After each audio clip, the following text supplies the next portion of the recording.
Gilet a enfin pris la parole tard hier soir. L'homme était plutôt calme, serein, imperturbable face aux questions du président de la cour d'assises des Ardennes.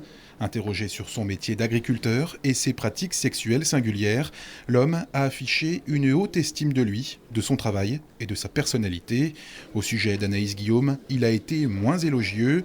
S'il a reconnu son courage et ses qualités de travailleuse sur l'exploitation dont il est propriétaire, Philippe Gilet n'a pu s'empêcher de la décrier. Manque de stabilité, consommatrice de cannabis, aimant faire la fête. Souvent, du côté des parties civiles, on est plutôt surpris par ces déclarations. Ça peut être son ressenti, mais j'imagine que lorsque l'on débute une relation amoureuse en 2012 avec Anaïs Guillaume, qu'elle se poursuit jusqu'en 2013, il devait avoir face à lui une personnalité qui était tout autre de celle qu'il peut décrire aujourd'hui.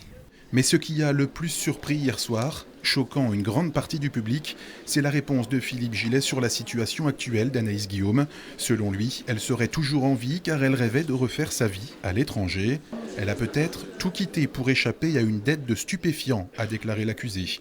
Une stratégie de défense qui ne surprend pas l'avocat des parties civiles.